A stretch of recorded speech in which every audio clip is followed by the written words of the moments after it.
This is WNCT 9 on your side, Weekend Edition. Well, we saw plenty of widespread showers earlier this evening, but we had a pretty gloomy day earlier today as well. So let's go ahead and take a look outside to see what we have working with currently. This is over in Morehead City. Again, plenty of cloud cover, especially in the mains of some showers is getting ready to impact this area as well. We do have two first alert weather days in effect, one for Sunday and one into the early parts of Monday.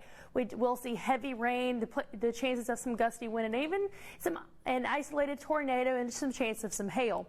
Looking at our Viper 9 radar, you see most of the showers have moved offshore as of right now. We still see some pretty light sprinkles across the area currently, but we are going to see some pretty strong storms on Sunday, more rain even on Monday, but we're going to begin to dry out things coming Tuesday. The longest running newscast in the East starts right now. Women's rights are human rights. Women's rights are women's rights. Dozens of people come together in Pitt County to march for women and human rights. We take you to the Rally Plus. Women will be hidden no more. We will not remain hidden figures. We have names. We're complete human beings. Women, children, and celebrities and thousands of people from all across the country converged on Washington, D.C., what they were marching for. And President Trump's first full day in office included a visit to CIA headquarters. I'm Weijia Zhang at the White House with the latest coming up. Good evening and thanks for joining us tonight. I'm Kelly Byrne. Thousands of people around the country gathered today to march for equal rights. WNCT's Tamara Scott attended a Greenville rally where marchers of all ages stood up for what they believe in. Women's, civil, and LGBTQ rights were fought for today during the Greenville Women's Solidarity Rally. Make no mistake, our rights are under attack. Protesters held signs and chanted for change in legislation and attitudes in their community and country. New Greenville Chair Amy Bright says this is a chance to voice concern. This is how we make change. This is what brings change. If we sit and are quiet about it, then our elected representatives will continue to do the things they've been doing. For people of all ages. Women should get paid the same as men because we should all be paid equally. Santino Spruill and Kingsley Boutillier have been best friends since they were 2 years old. Americans should have rights to be together. But already understand there was a time when that wouldn't be accepted. He's white and I'm tan. The boys' mothers brought them to the rally so they could see what it means to make a difference. I think it's important for them to be informed on women's issues and equality in general. I think it's wonderful. I think he has a sense of identity, but I also think that he understands that there is some separation and difference of opinion with people nowadays, and I think that he's realistic about it, but he's hopeful. While the boys still have many years to grow, Amy Bright says what they do today will matter in the future. In Greenville, Tamara Scott, 9 on your side. Across our state, women also spent the day marching in unity for their rights and the rights of others. And take a look at this video of two of the largest women's rights rallies in our state. In Raleigh, more than 10,000 people came together in solidarity for human rights in the downtown area. And in Charlotte, marchers walked chanting, "Women's rights are human rights." And more than 160 people from eastern North Carolina got up early this morning to head to Washington, D.C. to participate in the Women's March. Organizers brought more than 200,000 people to the nation's capital. Locals who attended say they made the trip to D.C. to be near all the action and get together with people from all around the country. Our grandmothers, our mothers fought for these same issues, and here we are again talking about them still. And it's, I don't know, it starts a fire up in you, and you just want to get involved and do something about it. Amber Wygen organized the local group. It cost about $40 per person for the bus, but generous donations from some allowed 11 ECU students to go for free. This girl is on fire. Earlier today, hundreds of thousands of women came together in the nation's capital for the Women's March on Washington. Their goal, letting Congress and the current administration know they want them to support women and human rights for all Americans. I think it's that love trumps hate. I think it's that we are better unified than we are divided. This isn't a feminist movement, it's a humanist movement. That's right. It's not about women, it's not just about women.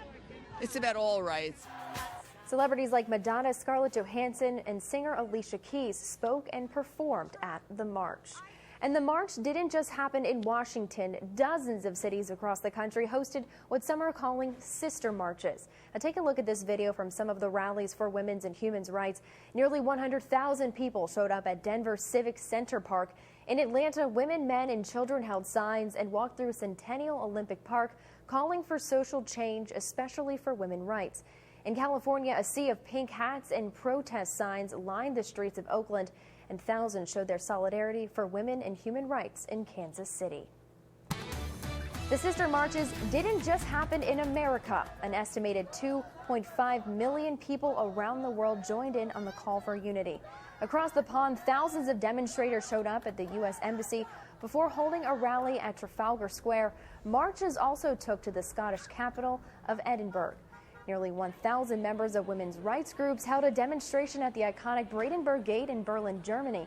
The protest was to show their solidarity with American women who want to make sure the Trump administration will support their rights. Around 200 people in Tel Aviv, Israel also gathered holding signs. The goal to show women in the United States they support efforts to make their rights upheld. Women also gathered in front of the U.S. Embassy in Mexico for a women's march demonstration. These are just some of the more than 650 marches in support of women's rights around the world. Following his inauguration, President Donald Trump got to work on Saturday, his first full day on the job. The president's first order of official business was to visit the CIA, which is investigating Russia's role in influencing the presidential election. Weijia Zhang reports from the White House. On his first full day in office, President Donald Trump toured CIA headquarters in Langley, Virginia. The president has often criticized the U.S. intelligence community, but praised it on Saturday. I love you. I respect you. There's nobody I respect more. You're going to do a fantastic job, and we're going to start winning again, and you're going to be leading the charge. Earlier this month, President Trump questioned the intelligence community's conclusion Russia interfered with the U.S. presidential election. But now he denies being upset and blames the media. They sort of made it sound like I had a feud with the intelligence community. And I just want to let you know, the reason you're number one stop, it is exactly the opposite. The White House press secretary also criticized the media at the first news conference held inside the briefing room. There's been a lot of talk in the media about the responsibility to hold Donald Trump accountable. And I'm here to tell you that it goes two ways. We're going to hold the press accountable as well.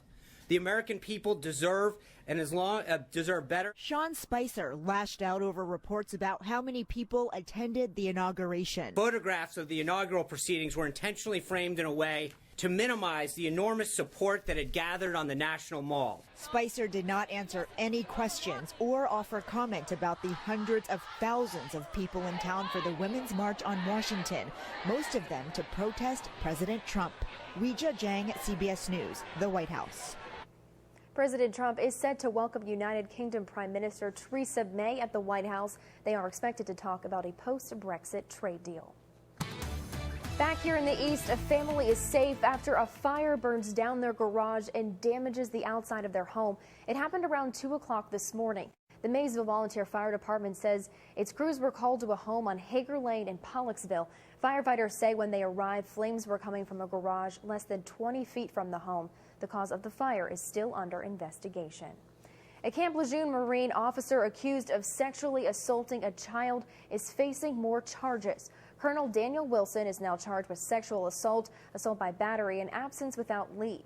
Wilson already faces multiple charges, including 3 counts of sexually abusing a child and 9 counts of conduct unbecoming an officer. Wilson's hearing is scheduled for January 31st at Camp Lejeune. Police in Elizabeth City are looking for a man wanted for a shooting near Elizabeth City State University. Investigators say it happened just after midnight on Thursday morning.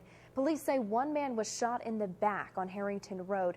They are looking for Darren Roundtree, and officers say he is armed and dangerous. If you know where he is, call Crime Stoppers. Well, we do have plenty to talk about in the way of weather, especially as we make our way into Sunday and even into the early parts of Monday. Stay tuned for your full First Alert forecast.